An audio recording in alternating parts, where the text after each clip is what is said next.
Olá, querido irmão, querida irmã, este é o programa Tesouro da Igreja.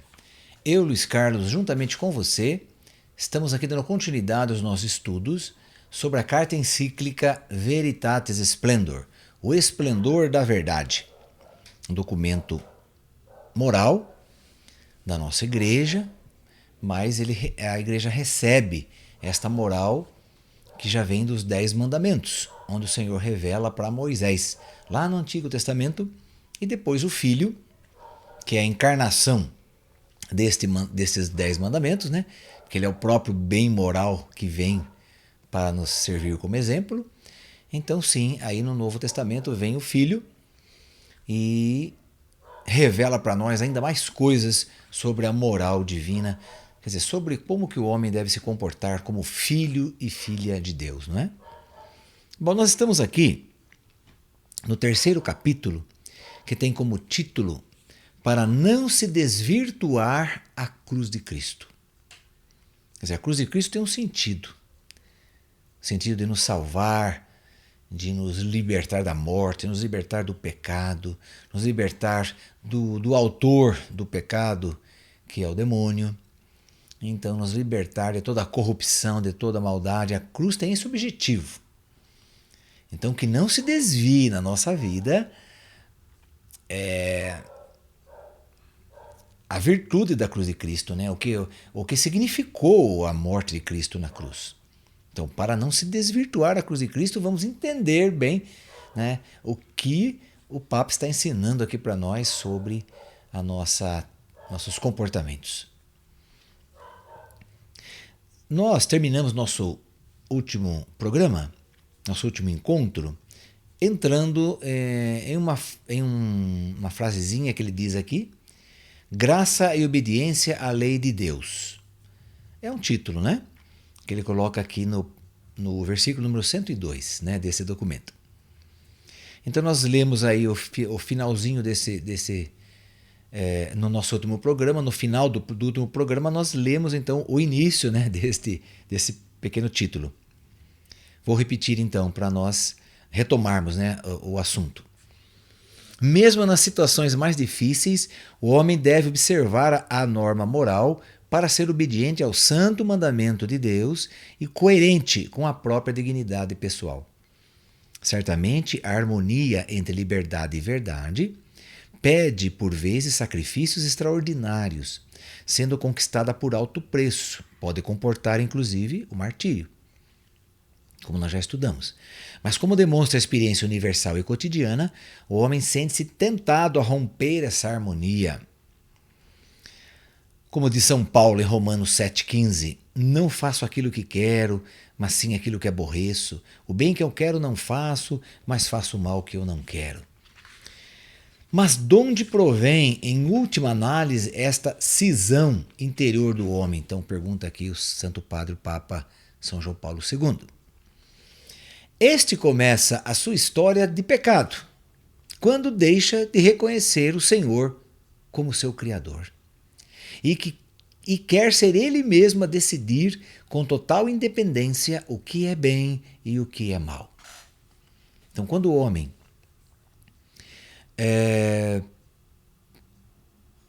deixa de reconhecer o Senhor como seu Criador verdadeiro, como seu Senhor absoluto, então ele entra numa desarmonia de si mesmo. Por quê? Porque ele quer uma total independência. Ele não quer mais ser dependente de Deus, estar submisso a Deus, submisso ao que ele manda, aos seus mandamentos, submisso à sua palavra, submisso à sua igreja. Então isso é um orgulho que o homem tem de si mesmo. E tendo esse orgulho predominante em si, ele abandona Deus. Assim como lá no Éden, né? Lá no paraíso, quando a serpente vem e vai dizer a ele: sereis como Deus e ficareis a conhecer o bem e o mal. Quer dizer, vocês vão decidir o que é bem e mal, não é Deus que vai decidir. Vocês que decidem. Vocês são capazes, porque vós sereis como deuses se vocês comerem do fruto daquela árvore do jardim. Então, vocês não vão precisar de Deus mais. Não é assim? E que fruto que seria essa então, né? É o fruto que eles comeram antes de comer aquele fruto, na verdade. Vamos dizer assim. Eles comeram do veneno, comeram e beberam, né? Do veneno que a serpente ofereceu. Sereis como deuses. Orgulho, arrogância, prepotência, vanglória. Sereis como deuses. Então subiu, como a gente diz, né? Subiu na cabeça, não é verdade? Então, sereis como deuses, orgulhosos, donos de si, autossuficientes, não precisa de ninguém. Então eles já beberam e comeram o veneno da serpente. Daí depois que eles foram comer o fruto da árvore, que era proibido, né? Ok? Sereis como Deus e ficareis a conhecer o bem e o mal. Esta é a primeira tentação. E dela fazem eco todas as outras tentações, às quais o homem está mais facilmente inclinado a ceder por causa das feridas da queda original. Então, por que eu facilmente cedo às tentações do demônio, aos desejos do meu corpo, como diz São Paulo aqui, quero fazer o bem, mas não consigo? Por que é assim? Então, por causa do pecado original. O pecado original foi extinto por Jesus na cruz, pelo seu sangue derramado. Ele destruiu o pecado original. Então, nós nascemos no pecado original? Sim, nós nascemos.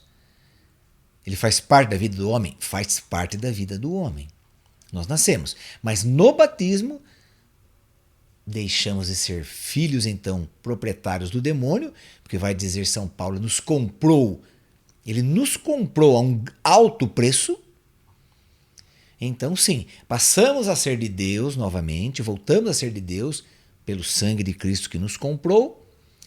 E aí sim, no batismo é destruído em nós o pecado original pelo qual nós somos gerados. Nós somos gerados do pecado original. Por quê? Porque é uma condição humana.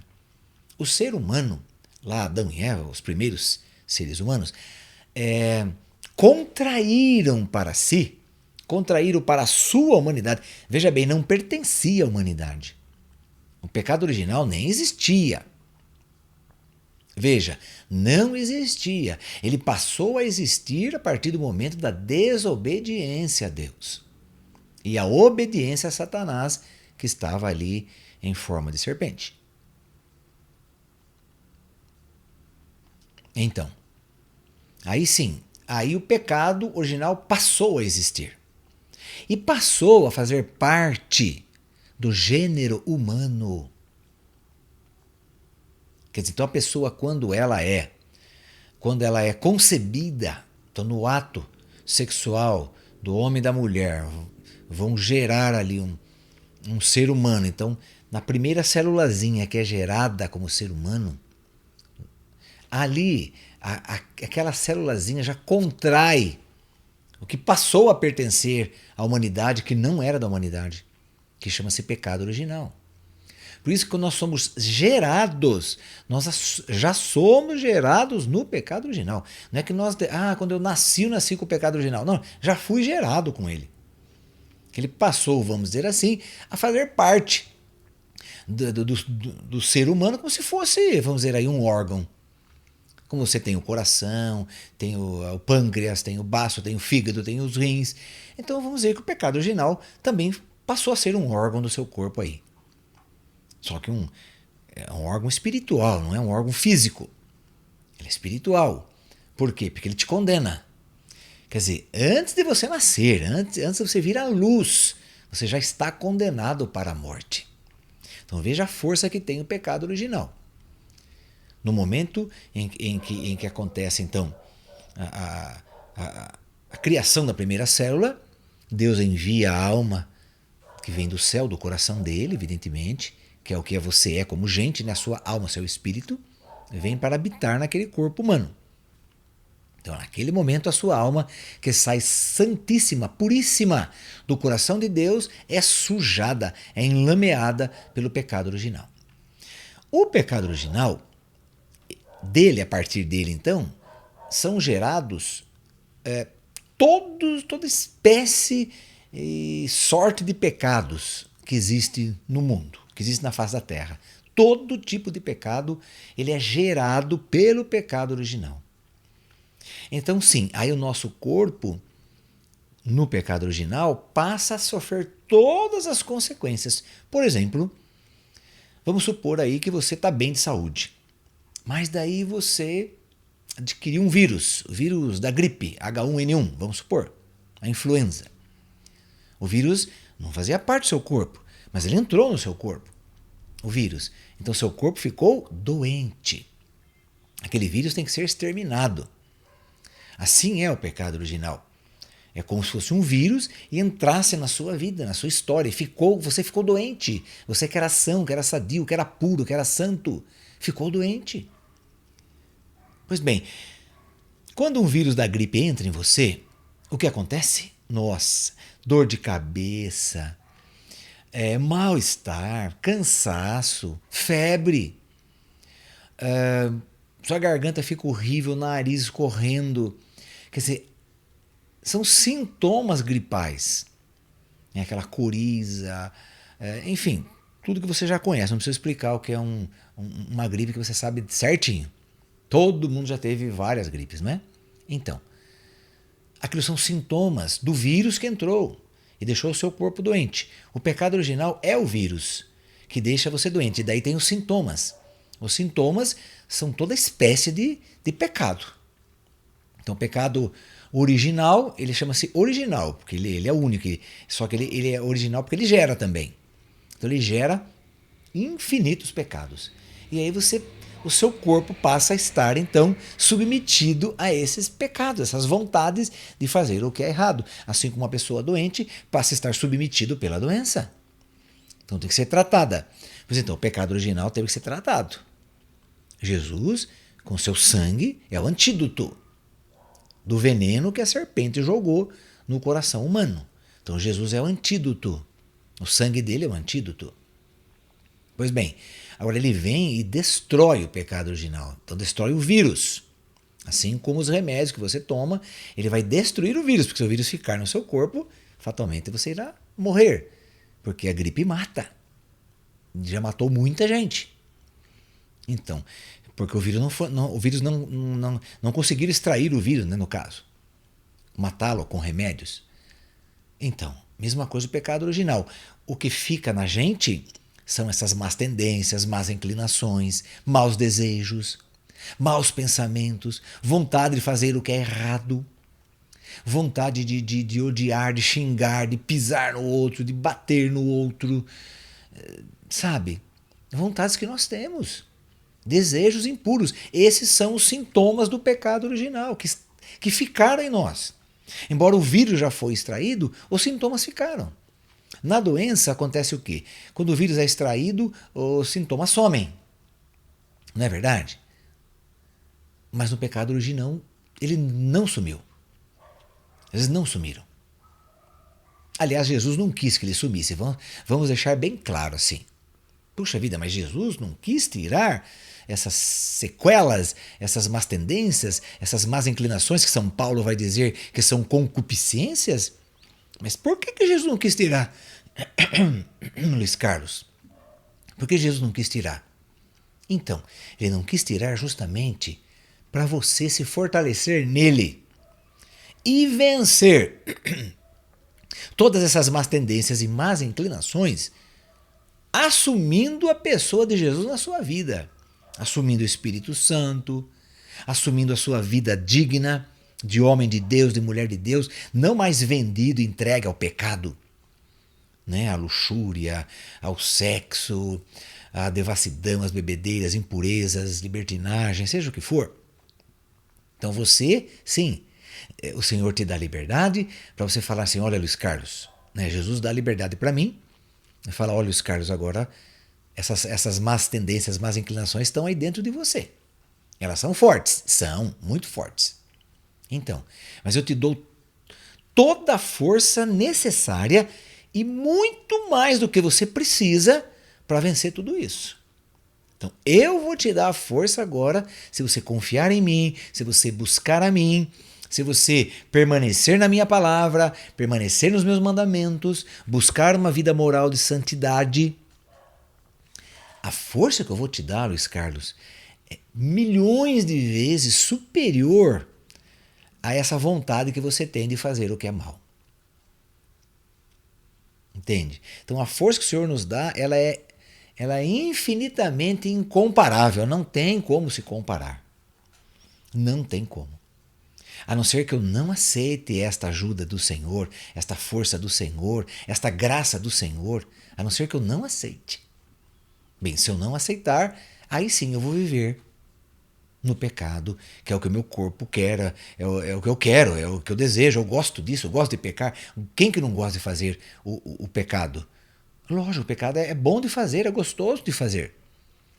Enganar o outro é gostoso, fofocar do outro, ixi, uma delícia falar mal do outro. Não é? Fazer sexo, no caso aí com várias mulheres, perdi a conta, ou a mulher perdeu a conta dos homens, enfim. É muito bom isso daí, porque é um prazer do corpo. Tá, mas isso tudo destrói a sua dignidade. Destrói a sua filiação. Rompe com a aliança que Deus fez com você. Rompe, destrói a sua vida. Você está escolhendo viver para sempre longe de Deus. Você optou por não escolher seu Criador mais. Você não quer reconhecer Ele como seu Criador, seu Salvador, seu Redentor. O que é redenção? Te comprou, né? Ele comprou a preço de sangue. Isso é redenção. Comprar a preço de alguma coisa. A mesma coisa que pagar um resgate. Alguém da sua família foi sequestrado. Então o sequestrador liga, olha, eu quero, sei lá, R$1 milhão para libertar seu filho. Então deixa lá numa sacola, aquela coisa toda, né? Que você sabe. Aí você vai e paga o resgate, vamos supor, para reaver seu filho. Então isso é a redenção, você pagou. Por isso Jesus é o nosso Redentor. Ele nos comprou por um alto preço. Alto preço ele nos comprou. Preço da vida dele. Deu a vida por cada um de nós. Isso é redenção. Agora, ele também pratica o quê? A remissão dos nossos pecados. O que é remissão? Ele perdoa os nossos pecados. Então, redenção, ele nos compra, nos adquire de volta para ele. E tendo-nos em suas mãos, como nosso Senhor, aí ele nos perdoa os nossos pecados. Então, redenção e remissão são dois elementos que estão juntos na cruz de Cristo. São inseparáveis. Esses dois elementos estão cravados na cruz de Cristo. A redenção e a remissão. Aí está. Mas mesmo me tendo comprado, me tendo livrado das mãos de Satanás, que era meu dono até antes do batismo, é meu dono, meu proprietário. Então, ele me comprou de Satanás, me perdoou os meus pecados, e agora ele diz, Luiz Carlos, tudo bem, comprei você a partir de agora é meu, mas você que sabe. Se você quer me seguir, vem comigo. Só que tem exigências. Se você quer me seguir, Luiz Carlos, tem exigências. Renuncie-se a si mesmo, tome a sua cruz, vem e segue-me. O que é renunciar a mim mesmo? Exatamente a essas más tendências e más inclinações, os maus desejos, as coisas que eu não quero fazer, acabo fazendo e tal, e vai assim. Então tem que aprender a lutar comigo mesmo. Que coisa, né? Mas as tentações podem ser vencidas, os pecados podem ser evitados, porque com os mandamentos o Senhor nos dá a possibilidade de observá-los. Como está escrito em Eclesiástico 15:19, os olhos do Senhor estão sobre os que o temem. Ele conhece as ações de cada um. Ele a ninguém deu ordem para fazer o mal e a ninguém deu permissão de pecar. Ele não deu permissão, de jeito nenhum. O homem peca porque quer, tem liberdade de fazer isso. A observância da lei de Deus em determinadas situações pode ser difícil, até dificílima. Pode ser? Claro que pode ser. É difícil obedecer a Deus? É difícil. Difícil sim. Principalmente quando ele fala para você amar os seus inimigos. Fazer bem aos que te fazem mal. Nossa. Fazer o bem aos que te odeiam. Rezar pelos que te perseguem e abençoar os que te maldizem. Puxa vida, é muito difícil. É dificílimo. Mas nunca, porém, impossível. Palavras do Papa São João Paulo II. Este é um ensinamento constante da tradição da Igreja, assim expresso pelo Concílio de Trento. Ninguém, pois, mesmo justificado, se deve considerar livre da observância dos mandamentos. Ninguém se deve apropriar daquela expressão temerária e já condenada com a excomunhão pelos padres, segundo a qual é impossível ao homem justificado observar os mandamentos de Deus. Isso é falso, hein? Isso é terrível, hein? De fato, Deus não manda coisas impossíveis, mas a ordená-las, exorta-te a fazeres tudo o que podes e a pedires o que não podes, ajudando-te para que possas, com efeito, os mandamentos de Deus não são pesados, e o seu jugo é suave e o seu fardo é leve. Então veja, de fato, Deus não manda coisas impossíveis na sua vida. Não manda. E tem coisas que ele não mandou, mas permitiu também. Tá, por exemplo, a morte de alguém, Deus não mandou ninguém morrer. Deus não mata ninguém. Deus não tira a vida de ninguém. Deus é o Deus da vida. Entenda isso, querido irmão, querida irmã. Deus é o Deus da vida. Nunca ele mandou matar ninguém, nunca ele deu ordem para matar fulano, beltrano. A pessoa morre, sim, por causa da morte humana, que provém 90% das doenças. Outra porcentagem é de ser assassinado, né?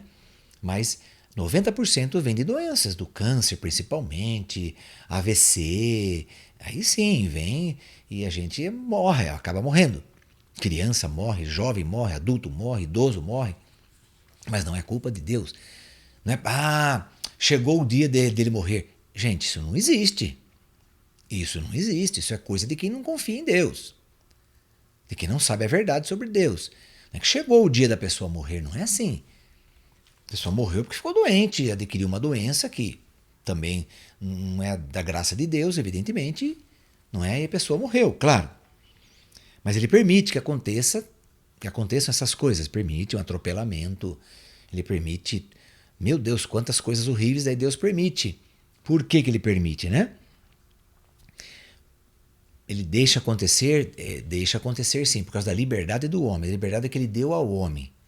E se uma pessoa escolheu matar você, por exemplo, a liberdade que ele tem de te matar. Então a pessoa vai se tornar um assassino e você vai perder sua vida. Mas claro que Deus irá recuperar você para ele, evidentemente. Deus irá salvar a sua alma, claro que vai. Não tem dúvidas. Deus não manda coisas impossíveis, mas ao ordená-las, exorta-te a fazeres tudo o que podes e a pedires o que não podes, ajudando-te para que possas, com efeito, os mandamentos de Deus não são pesados.